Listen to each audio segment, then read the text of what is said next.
Hello ಎಲ್ರಿಗೂ ನಮಸ್ಕಾರ. ಎಲ್ಲರಿಗೂ ಮನಸ್ ವಾಯ್ಸ್ ಆಫ್ ದ ಡೇ ಚಾನಲ್ಗೆ ಸ್ವಾಗತ. ಈ ದಿನ ನಾವು ಹೋಗ್ತಾ ಇರೋದು ಮನಸ್ವಿ ಸ್ಕೂಲ್ಗೆ.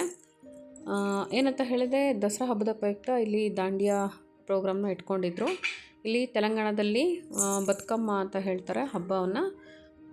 ಅಂದರೆ ಇಲ್ಲಿ 9 ಥರದ ಒಂದು ಹೂಗಳನ್ನು ತಗೊಂಡು ಅದನ್ನು ಡೆಕೋರೇಟ್ ಟೈಪ್ ಮಾಡ್ತಾರೆ. ಮಾಡಿ ಇಲ್ಲಿ 9 ದಿನಗಳ ಕಾಲ ಅದನ್ನು ಪೂಜೆ ಮಾಡಿ ನದಿಯಲ್ಲಿ ಬಿಡ್ತಾರೆ. ನಾನು ಇಲ್ಲಿ ಡೆಕೋರೇಷನಲ್ಲಿ ತೋರಿಸ್ತಾ ಇದ್ದೀನಲ್ಲ, ಇದನ್ನೇ ಬದುಕಮ್ಮ ಅಂತ ಹೇಳ್ತಾರೆ. ಎಲ್ಲ ಸ್ಕೂಲ್ಗಳಲ್ಲಿ ಕೂಡ ದಸರಾ ಹಬ್ಬದ ಮುಂದೆ, ಅಂದರೆ ಸ್ಕೂಲು ರಜಾ ಬಿಡೋ ಒಂದು ದಿನ ಮುಂಚೆ ಏನು ಮಾಡ್ತಾರೆ, ಈ ಥರ ದಸರಾ ಅಲ್ಲಿ ಬದುಕಮ್ಮ ಸೆಲೆಬ್ರೇಷನ್ ಅಂತ ಹೇಳಿ ಮಾಡಿ ಸ್ಕೂಲನ್ನು ರಜೆ ಕೊಡ್ತಾರೆ. ಸ್ಕೂಲಲ್ಲಿ ಕೂಡ ಒಂದು ರಾವಣನ ಒಂದು ಪ್ರತಿರೂಪವನ್ನು ಮಾಡಿಬಿಟ್ಟು ಪಟಾಕಿಯಿಂದ ಹಚ್ಚಿ ರಾವಣನನ್ನು ಸುಟ್ಟರು. ನಂತರ ಯಥಾ ರೀತಿ ದಾಂಡಿಯಾ ಸ್ಟಾರ್ಟ್ ಆಯಿತು. ಅಲ್ಲೇ ಲೈವ್ ಮ್ಯೂಸಿಕ್ DJ ಹಾಕ್ತಾಯಿದ್ರು. ನಾವು ಕೂಡ ಸ್ವಲ್ಪ ಡ್ಯಾನ್ಸ್ ಮಾಡಿದ್ವಿ.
ಟೀಚರ್ಸು, ಆಯಮ್ಮಗಳು, ಮಕ್ಕಳು ಮತ್ತು ಪೇರೆಂಟ್ಸ್ ಎಲ್ಲರೂ ಕೂಡ ತುಂಬ ಚೆನ್ನಾಗಿ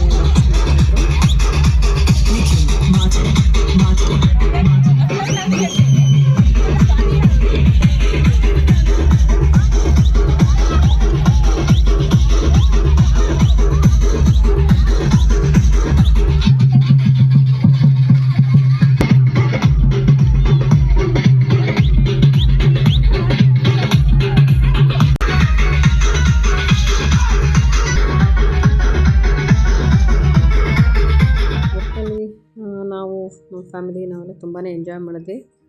ಮನಸ್ಸು ಕೂಡ ಮತ್ತು ಪಾಪ ಡ್ಯಾನ್ಸ್ ಮಾಡ್ತಾಯಿದ್ವಿ.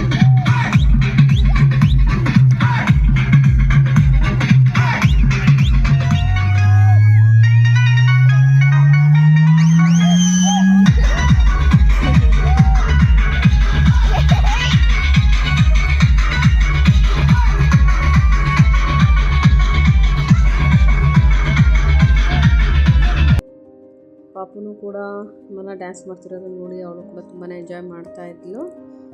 ಏನಂತ ಹೇಳಿದರೆ, ಕರ್ನಾಟಕದಲ್ಲಿ ನಾವು ಮಾಡೋ ಡ್ಯಾನ್ಸ್ ಸ್ಟೆಪ್ಗೂ ತೆಲಂಗಾಣ ಸ್ಟೆಪ್ಸ್ಗೂ ಸ್ವಲ್ಪ ಚೇಂಜ್ ಆಗುತ್ತೆ. ಸೇಮ್ ಇಲ್ಲಿ ಜನಪದ ಹಾಡುಗಳನ್ನೇ ಹಾಕ್ತಾರೆ, ಅದರದ್ದು ಸ್ಟೆಪ್ಸ್ ಸ್ವಲ್ಪ ಚೇಂಜ್ ಇರುತ್ತೆ ಅಷ್ಟೇ. ತುಂಬಾ ಚೆನ್ನಾಗಿ ಅನಿಸುತ್ತೆ ಇಲ್ಲಿ ಕೂಡ.